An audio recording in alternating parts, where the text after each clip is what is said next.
Page 429. This is our final section in chapter 6. It's Monday. We're going to do this section today, review it tomorrow, Tuesday, review some more Wednesday, take a chapter test Thursday, 100 points. It could replace your previous chapter quiz or chapter 6 quizzes. So your opportunity to bump up your score drastically. So anyways, this section 6.7 is called Solving Radical Equations and Inequalities. It's on page 429. If you look at the top of page 429, you'll see this guy right here. Who's that guy? Anybody? Hugo Sanchez? What? Nobody knows?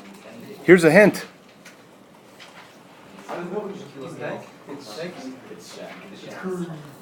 Are you guys serious? Nobody knows who that is. Michael Jordan, guys. Michael Jordan. What's the matter with you guys? Okay. Anyways. Michael Jordan, the greatest basketball player ever lived, right? So check this out right here on the intro to this section. When you jump, the time that you're in the air is called your hang time. Hang time can be calculated in seconds t if you know the height of the jump in feet. The formula for hang time is t equals half times the square root of h, which is your height. Michael Jordan had a hang time of about 0.98 seconds, almost one entire second in the air. How do you calculate the height of Jordan's jump? So what could we do to find out the height of his jump? Okay, so what we're trying to do here with this opener is to calculate how high he is from the ground when we already know the equation for hang time. Okay, so the equation for hang time is t equals 0.5 times the square root of h. Now we know Michael Jordan's hang time is 0.98, almost 1 second. So what do? Plug in 0.98 where? Into t. All right, so we're going to have an equation. I don't know where I could do this. Not enough space. Let me do it over here. Let's go, instead of t, we're going to plug in 0.98 equals 0.5 square root of h. And h is the height of the jump. So if we want to find out how high Jordan actually got right here from the ground, if that was the shot they recorded, we'd have to solve for h, the height. So how do we do that? Divide by 0.5 and divide by 0.5. Anybody have a calculator? So 0.98 divided by 0.5, that is 1.96. So you really have 1.96 equals the square root of the height. Okay, so now what? What would I do to find out the height? Come on, guys, you could do this. What do I do next? I need to get rid of the square root of the h. So you square it, right? Whenever you want to get rid of something, you do the opposite. When you have a x minus 3, you want to get rid of the minus 3, you go plus 3. When you have a x plus 8, you want to get rid of the plus 8, you go minus 8. You do the opposite.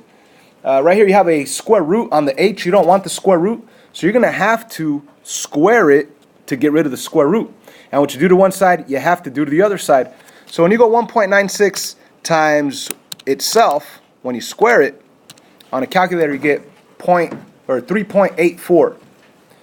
So this answer is 3.8416, and that's equal to h. So on this particular jump, it doesn't look like you got that high, but I mean that's almost 4 feet, so that's still pretty high. But I'm pretty sure that he got higher on this pic over here that we showed, if I could get it back.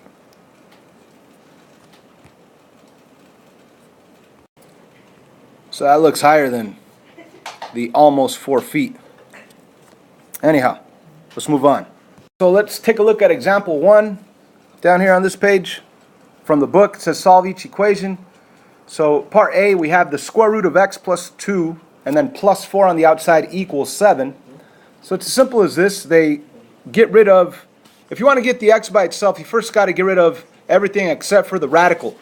Now once you have the radical by itself, then you could get rid of the radical by doing the opposite of the radical, which in this case would be the power of 2, because the opposite of a square root is the power of 2.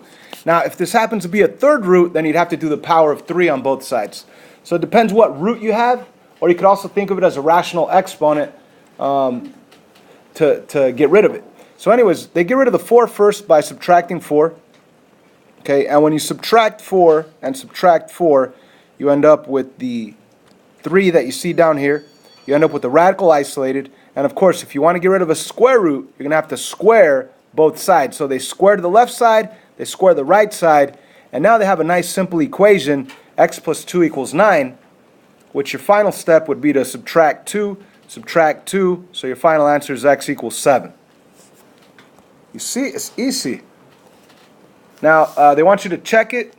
I mean, I guess if you have time, go ahead and check it. Take your answer, plug it back in, and see if it actually works. That's what they did. Another example. On this one,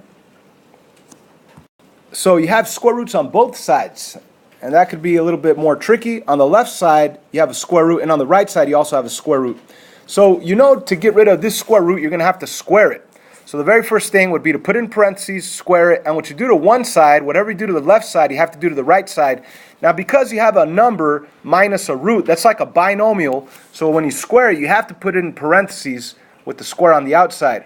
Now they don't really show their work right here, but you will have to write it twice and distribute. So you'd have to go 2 minus the square root of x times 2 minus the square root of x.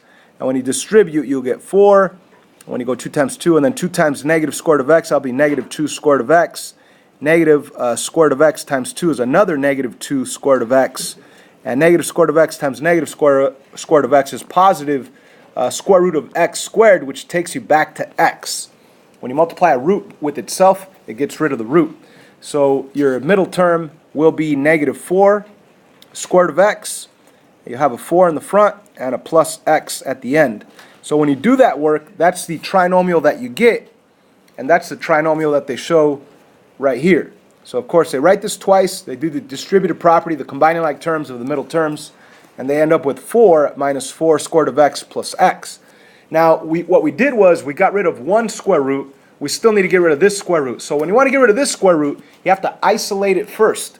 So they don't want this x. They want to get rid of the x. They subtract the x. It cancels out. What you do to one side, you do to the other. This x also cancels out.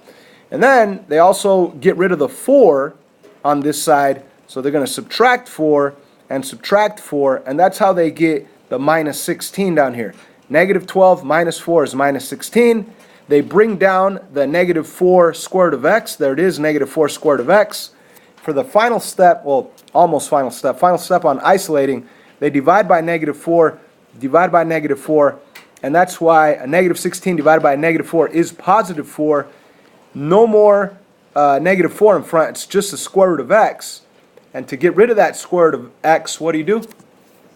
You square it. You square both sides. So you square this side, and what you do to one side, you have to do to the other. You square the other side, and there's your final answer, x equals 16. Once again, if you wanted to double check it, all you do is plug it back in, and it should give you a true statement. What do I mean by plug it back in? Plug in a 16 right here. That'll be 16 minus 12. That's 4. But if you think about the square root of 4, what's the square root of 4? 2. So you really have 2 on this side. And over here, if you plug in 16, what's the square root of 16? 4. Square root of 16 is 4. So you really have 2 take away 4. And why is that not positive 2?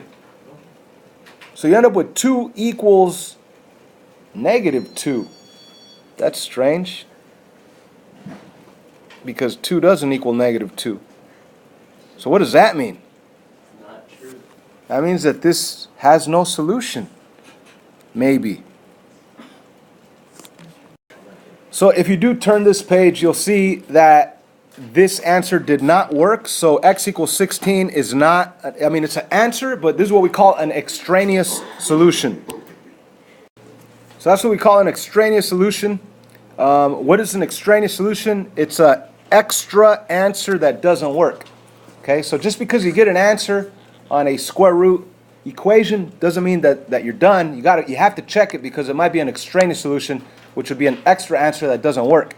So in this case, this was the only answer that we had, and it didn't work. So what do we say? We say that it's no solution, or no real solution in this case. And this answer that we actually got is an extraneous solution.